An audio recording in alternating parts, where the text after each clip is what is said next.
Hi guys, how's it going? In today's video we'll examine how Farage's surreptitious actions to privatise the NHS and bring the UK closer to the American insurance-based healthcare system has taken another leap forward. This numpty, this charlatan has managed to exert his will along with so much damage on an already damaged manufacturing sector that the history books will be 100% correct in describing him as the epitome of the enemy from within, whose actions, quite frankly, have systematically and deliberately isolated the UK in order for his rich cronies to benefit at the complete and utterly devastating cost to the very man on the street he purports to represent.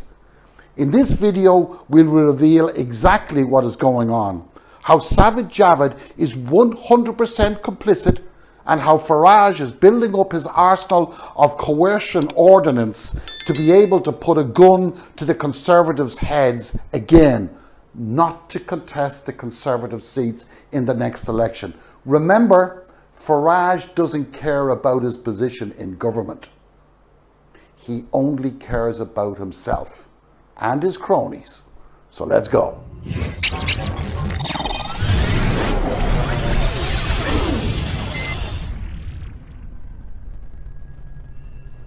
Now, as you are no doubt aware, the NHS has been laid bare on a trolley for profiteering surgeons to slice, cut and divide and inevitably promote a lucrative private medical healthcare system, not for the benefit of the people, no way, but for the benefit of the Tory donors and Farage cronies.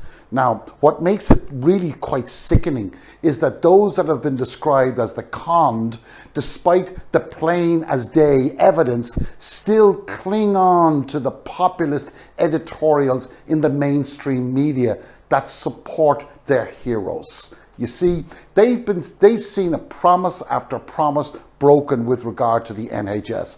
All the rhetoric of support for our NHS was all horse crap.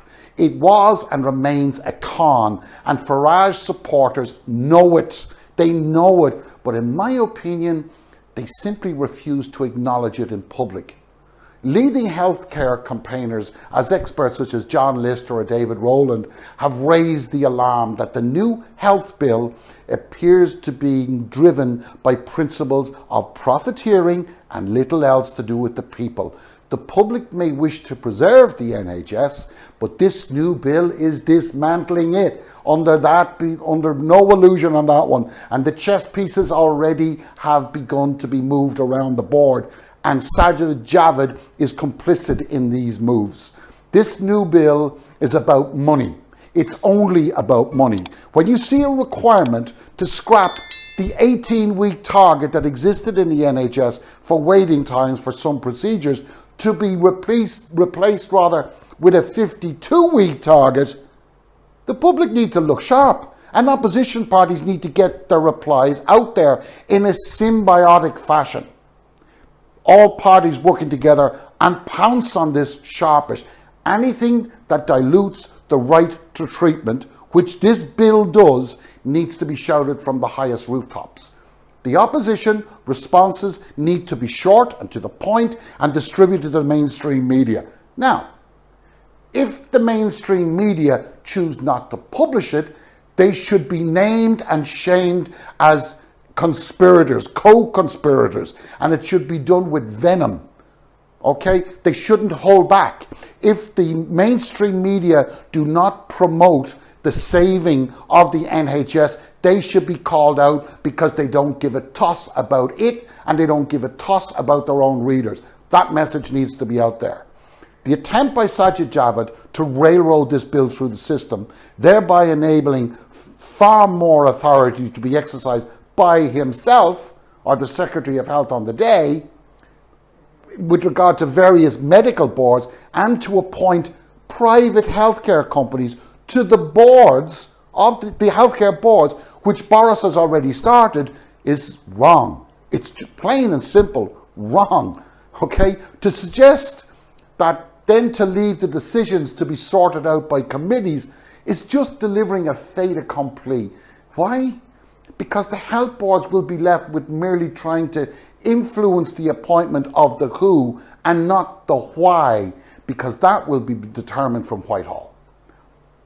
So let's look at an example of this action. The bill scraps the responsibility, the word responsibility of the government to arrange healthcare for the citizens, and replaces it with core responsibility for uncertain groups of people. The danger is that neither core responsibility nor groups of people have been defined. And that gives the Secretary of Health carte blanche. Now, for those of you who think that's not a big deal, if it's not a big deal, why did they replace it? There's a reason for that being done. This edit is by design, and anybody who thinks otherwise is a fool. Why would you change such categorization unless it is to prepare the groundwork for the breakup or for what your agenda is actually going to be? But the most alarming part of this bill allows the Secretary of Health to make sweeping changes without having to go back to Parliament. So the plans to privatise the NHS does not need to be scrutinised any further in public by opposition members who, don't forget, would be forewarned and therefore prepared, hopefully, to do their jobs in the House of Commons. This bill allows Javid to appoint local chairs to the newly called integrated local health boards. And these chairmen of these integrated boards are allowed to grant seats on the full health boards to representatives of private health and care companies. Now, why would a minister do that other than to serve their cronies and masters? Where is the benefit to the people? Where is the benefit to the NHS, given the bill explicitly gives private firms a say in deciding how much they should be paid? I mean, firms like Babylon, which supplies digital NHS GPs and 111 services across London, is now part owned by Centene and the US tech giant Palantir. Now, just in case you forget, Palantir was launched in 2003 with backing from right-wing tech investor Peter Thiel and the CIA. I mean, seriously? And those of you on Peter Thiel, for FYI, he was one of Trump's closest allies in the tech. He founded the Stanford Review, which was a right-wing newspaper whose writers regularly railed against the free condoms and divestment campaign against apartheid South Africa. Need I say more? But this bill also shapes what services an area gets, while tearing up the existing rules about procurement. And we know how that went, and we know how it will go if it becomes law. Past performance of social and labour standard requirements will become arbitrary. Service will diminish, cost of users will increase, and Farage's buddies will become even wealthier than they are now. It will be far, far easier for private firms to get their hands on new contracts and hold on to existing ones, regardless of their performance or suitability. This bill even allows those sitting on the boards to dictate how much their own companies can be paid. I mean, seriously? Is anybody going to have the audacity to claim that those decisions are going to be impartial and for the benefit of the NHS? David Rowland, writing in the BMJ, points out that as long as the NHS relies on private companies to deliver NHS services, it will require a highly effective form of market regulation to protect it against already we know the well-documented tendencies of private healthcare companies to fix prices, generate illegitimate income through fraud, and by engaging in collusive and monopolistic behaviour, and win public sector contracts through cronyism. Simply shifting the policy of the policy goal rather of the NHS from competition to collaboration will not mitigate these risks. And for what it's worth, in my opinion, it'll worsen the situation as those within the NHS will become embroiled in a feeding frenzy. Look, guys, let's be straight here. If an individual who earns an average salary has the ability to make someone else very rich and can see and witness the trappings of wealth, corruption is inevitable. And so too is the disintegration of the NHS. It is an inevitable conclusion.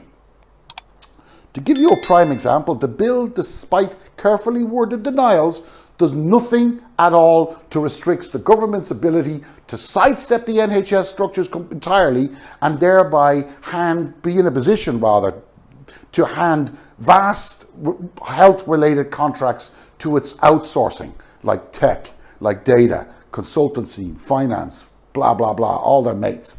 We saw this in the 37 billion test and trace fiasco. And that fiasco, despite massive ridiculing, despite hundreds of thousands of complaints and questions, trundles on. It keeps trundling on, making some people very, very rich. As this channel covered in the Innova rapid testing kit scam, a link to which, by the way, I'll leave in the description, okay? The people do not want this. The NHS do not want this, but the Conservative cronies and the Farage backers, they do want this. And the mainstream media, whose lifeblood depends on the Farage cronies' patronage, are facilitating this attack on the NHS. Unless local MPs are lobbied, unless people who vote know that about the service is doomed, ask yourself this. Why are outside contractors cleaning wards? Why are outside contractors offering security services? Why are outside contractors polishing floors and changing pipes and doing plugs? The cost of salaries of the workers to the NHS, that remains the same, if not more, but certainly not less. But the wage going into the workers' hands, that remains the same, if not lower. But the cost of the NHS remains the same. Why are GPs under private companies operating within the NHS? Where's the benefit to the NHS? If the NHS management is not up to the task, then retrain them. And if you can't retrain them, fire them. It's that simple. But what is also very simple is that private industry does not do anything other than for profit. On that note, I'll leave it to you guys, and I'll see you on the flip side. You take care.